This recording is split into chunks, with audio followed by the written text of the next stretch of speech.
Hello students, welcome to part-time class. Today நாம் பார்க்க போறது 5th standard second term first lesson தான் பார்க்க போறோம். செயல் பகுதியில திருக்குறள். first lesson என்னது? திருக்குறள் அதிகாரம் பண்புடைமை. first திருக்குறள் நகையுள்ளும் இன்னாது இகழ்ச்சி பகையுள்ளும் பண்புல பாடறிவார் மாட்டு. நகையுள்ளும் இன்னாது இகழ்ச்சி பகையுள்ளும் பண்புல பாடறிவார் மாட்டு. இதோட பொருள் பாருங்க. விளையாட்டாக கூட ஒருவரை இகழ்ந்து பேசினாலும் கேடு உண்டாக்கும். பிறரின் இயல்பு அறிந்து நடக்கும் அறிவு மிக்கவர்கள் பகைவரிடமும் பண்பு கெடாமல் நடந்து கொள்வார்கள். என்னன்னா நம்ம சும்மாவா இல்லை விளையாட்டாக கூட ஏதாச்சும் ஒன்று சொல்லிடுவோம். யாரை பார்த்து தப்பாக பேசுகிறதா இருக்கட்டும், இல்லை பொய் சொல்கிறதா இருக்கட்டும். ஏன் அப்படி சொன்னேன்னு கேட்டால் என்ன சொல்லுவோம்? சிம்பிளாக ஒரே வார்த்தை தான், நான் சும்மா சொன்னேன், நான் உங்ககிட்ட விளையாடினேன். ஸோ அதனால தான் என்ன சொல்கிறாரு அப்படின்னா, விளையாட்டாக கூட ஒருத்தரை பற்றி தப்பாக பேசக்கூடாது. பேசினா என்ன ஆகுமா? அது கேடு உண்டாக்கும். நம்மளுக்கு தான் என்ன ஆகும்? அது கேடு உண்டாக்கும். பிறரின் இயல்பு அறிந்து நடக்கும் அறிவு மிக்கவர்கள். பிறரின் இயல்பு அறிந்துனா மற்றவங்கள பற்றி யோசிச்சு அவங்க என்ன நினைப்பாங்க, அவங்க எப்படி அப்படின்றத எல்லாமே யோசிச்சு இருக்கவங்க தான் முதல்ல யாருன்னு சொல்கிறாங்க? அவங்க தான் அறிவு மிக்கவர்கள், அவங்க தான் அறிவாளிங்க.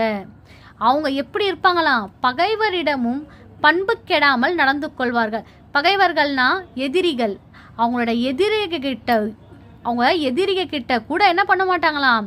பண்பு கெடாமல் நடந்து கொள்வார்கள். அவங்களோட பண்பு படி அவங்க நல்ல விதமாக தான் இருப்பாங்க. எப்பயுமே தப்பாக யோசிக்க மாட்டாங்க, தப்பாக எதையுமே செய்ய மாட்டாங்க. அவங்க தான் யாரா? அறிவு மிக்கவர்கள். இதில் சொல் பொருள் கொடுத்துருக்க. இகழ்ச்சினா என்னது? இகழ்தல், தவறாக பேசுதல், இல்லை பொய் சொல்லுதல், அந்த மாதிரி இகழ்ச்சின்ற பொருள். அந்த பாடறிவார் பிறரின் இயல்பு புரிந்து நடப்பவர்கள். பாடறிவார் அப்படின்னா அது பிறரின் இயல்பு புரிந்து, மற்றவங்கள பற்றி புரிஞ்சு நடக்கிறவங்க. நெக்ஸ்ட் பாருங்க. நயனோடு நன்றி புரிந்த பயனுடையார் பண்பு பாராட்டும் உலகு. நயனோடு நன்றி புரிந்த பயனுடையார் பண்பு பாராட்டும் உலகு. பொருள் பாருங்க. நேர்மையையும் நன்மையையும் விரும்பி பிறருக்கு பயன்படும்படி வாழும் பெரியோரின் நல்ல பண்பை உலகத்தார் போற்றி கொண்டாடுவார். என்னது? நேர்மை அப்படின்னா நேர் வழியில் நடக்கணும், நல்லது மட்டுமே செய்கிறவங்க அப்படின்னு சொல்கிறாங்க இல்லையா? அவங்க நேர்மையையும் நன்மையையும் விரும்பி பிறருக்கு பயன்படும்படி வாழும் பெரியோரின் நல்ல பண்பை உலகத்தால் போற்றி கொண்டாடுவர். இப்போ பாருங்களேன், பொய் சொல்கிறவங்கள யாராச்சும் பிடிக்குமா? திருடுறது, பொய் சொல்கிறது, இதெல்லாம் என்னது? ஒரு நல்ல பண்பே கிடையாது. இது யாருக்குமே என்னது? பிடிக்காது. அதான் சொல்கிறாங்க, நேர்மையையும் நன்மையையும் விரும்பி நேர் வழியில் இருக்கணும், உண்மையை பேசணும், நல்லது மட்டுமே செய்யணும். அதான் என்ன சொல்கிறாங்க? பிறருக்கு பயன்படும்படி, மற்றவங்களுக்கு பயன்படுற மாதிரி எல்லாருக்குமே நன்மையை மட்டுமே விரும்பி செய்கிறவங்கள தான் என்ன பண்ணுமா? இந்த உலகமே கொண்டாடும், இந்த உலகம் ஃபுல்லாகவே என்ன பண்ணும்? பாராட்டும் அப்படின்னு சொல்கிறாரு. சொல் பொருள். நயன் அப்படின்னா நேர்மை, நன்றி அப்படின்னா நன்மை. இப்போ தேர்ட் பாருங்க. பண்புடையார் பட்டுண்டு உலகம் அது இன்றேல் மண்புக்கு மாய்வது மண். பண்புடையார் பட்டுண்டு உலகம் அது இன்றேல் மண்புக்கு மாய்வது மண். நற்பண்பு உடையவர் செய்யும் நல்ல செயல்களாலே இவ்வுலகம் இயங்குகிறது. என்னது? இப்போ சொல்கிறாங்கல்ல, நம்ம என்ன சொல்லுவோம்? நல்லவங்க இருக்கிறதால தான் நல்ல மழை பெய்யுது. அதெல்லாம் ஏன் சொல்கிறாங்க? நம்ம எல்லாருமே நல்ல வழியில் நடக்கணும் அப்படின்ற ஊக்குவிக்கிறதுக்காக தான் அந்த மாதிரி சொல்கிறாங்க. அதனால தான் திருவள்ளுவரில் என்ன சொல்கிறாரு பாருங்க. திருவள்ளுவர் நற்பண்பு உடையவர் செய்யும் நல்ல செயல்களே, நல்ல பண்பு உள்ளவங்க செய்கிற நல்ல செயல் தான் என்னது? இந்த உலகமே அந்த அவங்க செய்கிற நல்ல செயலால் தான் இயங்கிட்டு இருக்கு. இல்லையெனில் அது மண்ணோடு மண்ணாகி அழிந்துவிடும். இல்லைன்னா இது எப்போவோ மண்ணோடு மண்ணா போயிருக்கும். அதனால என்ன பண்ணுங்க? எப்பயுமே நல்லது மட்டுமே நல்லது மட்டுமே செய்யுங்க, நல்லது மட்டுமே நினைங்க அப்படின்னு சொல்றாரு. புக்கு புகுந்து மாய்வது அழிவது. நெக்ஸ்ட் ஃபோர்த் திருக்குறள் பாருங்க. அறம் போலும் கூர்மையரேனும் மரம் போல்வர் மக்கட்பண்பு இல்லாதவர். அறம் போலும் கூர்மையரேனும் மரம் போல்வர் மக்கட்பண்பு இல்லாதவர். அறத்தை போல் கூர்மையான அறிவு உடையவராயினும் மனித பண்பு இல்லாதவர் மரத்தை போன்றவரே ஆவார். என்னது அறத்தை போல் அப்படின்னா இங்க பாருங்க, அறத்தை போல். இப்போ இது சொல்லுவாங்க இல்லையா, அறக்கிறதுக்கு யூஸ் பண்ணுவாங்க இல்லையா, அறம் தெரியுமா, இந்த மாதிரி என்ன பண்ணுவாங்க, ஒரு மரத்தை அறக்கிறதுக்கு யூஸ் பண்ற கருவி தானது அந்த அறம். அறம் போல அது எவ்வளோ கூர்மையா இருந்தாதானது அந்த மரமே அறக்க முடியும். ஸோ அந்த மாதிரி கூர்மையான அறிவு இருந்தாலும் அவங்களுக்கு மனித பண்பு இல்லைன்னா, அவங்களுக்கு என்னதான் அறிவு இருந்தும் அவங்களுக்கு மனித பண்பு இல்லைன்னா, மனித பண்பு அப்படின்னா நல்லது செய்கிறது, நல்லதே நினைக்கிறது, மற்றவங்களுக்கும் உதவி செய்கிறது, பொய் பேசாம இருக்கிறது, இது எல்லாமே அது மனிதன் கூறிய நல்ல பண்புகள்.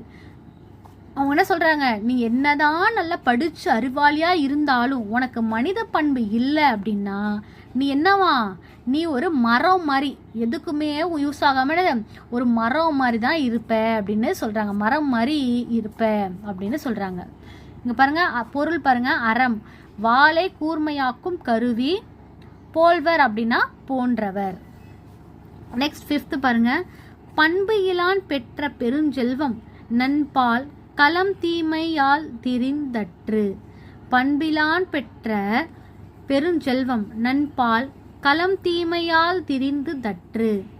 பொருள், பண்பு இல்லாதவர் பெற்ற பெருஞ்செல்வமானது தூய்மையற்ற பாத்திரத்தின் தன்மையால் நல்ல பால் திரிவது போன்றதாகும். என்ன அப்படின்னா, இப்போ ஒரு பால் இருக்குமா பாத்திரத்தில், அந்த பால் வந்து நம்ம ஏதோ சம்திங் கழுவாமல் இருப்போம், இல்லை சோப்பு இருக்கும், ஏதாச்சும் ஒன்று இருந்தால் அந்த பால் என்ன ஆகிடும், கெட்டு போயிடும், திரிஞ்சிடும். அந்த மாதிரி என்ன சொல்ல வராங்க அப்படின்னா, பண்பு இல்லாதவன், நல்ல பண்பு நல்ல விஷயங்களே இல்லாத ஒருத்தருக்கு எவ்வளோதான் என்னது கோடி கோடியாக பணம் இருந்தாலும், பெருஞ்செல்வம்னா என்னது நல்லா அவங்க வசதியாக இருந்தாலும் அவங்க என்னது அந்த நல்ல பால் திரிஞ்சு போகுது இல்லையா, அதுக்கு சமானம், ஒன்றுத்துக்குமே பிரயோஜனம் படாமல் போயிடும். அதனால என்னவா, அதனால இந்த திருக்குறள் அவர் என்ன சொல்ல வராரு அப்படின்னா, நல்ல பண்புகளா மட்டுமே நம்ம வளர்த்துக்கணும். சொல் பொருள் பாருங்க, பெருஞ்செல்வம்னா மிகுந்த செல்வம், நல்ல பணக்காரங்களா இருக்கிற மாதிரி. நன்பால்னா நல்ல பால். நூல் குறிப்பு, 14 கீழ்கணக்கு நூல்களுள் ஒன்று திருக்குறள். இந்நூல் அறம், பொருள், இன்பம் என்னும் முப்பிரிவுகளை உடையது. என்னது, திருக்குறள் வந்து 14 கீழ்கணக்கு நூல்களில் ஒன்று. இந்த நூல் என்னது, மூன்று பாலா இந்த பிரிவுகளை பிரிக்கிறாங்க. அறம், பொருள், இன்பம் அப்படின்னு 3 பிரிவுகள் இருக்கு. இதுல எத்தனை அதிகாரங்கள் இருக்கு, 133 அதிகாரங்களும் 1330 குறட்பாக்களும் உள்ளன. உலகிலுள்ள அனைவரும் பின்பற்றத்தக்க சிறந்த அறநெறி கருத்துக்களை இந்நூலில் உள்ளதால் இது உலக பொதுமறை என போற்றப்படுகிறது. என்னது, இந்த உலகத்துல என்னென்ன நல்ல விஷயங்கள் இருக்கணும், நம்ம எப்படிலாம் நடத்துக்கணும்னு அறநெறினா நல்ல பண்புகளை சொல்லித்தரதால இது என்ன சொல்றாங்களாம், உலகத்தோட பொதுமறை அப்படின்னு சொல்லி இந்த திருக்குறளை பாராட்டுறாங்க. இந்நூலை இயற்றியவர் யார், திருவள்ளுவர். இந்த நூலை யார் இயற்றியதுனா இந்த யார், இந்த 1330 குறள் எழுந்தது யாரு, திருவள்ளுவர். ஓகே ஸ்டூடெண்ட்ஸ், லெசன் முடிஞ்சிச்சு. நெக்ஸ்ட் வீடியோவில் நான் உங்களுக்கு புக் பேக் ஆன்சர்ஸ் எல்லாமே சொல்கிறேன். தேங்க்யூ ஃபார் வாட்சிங்.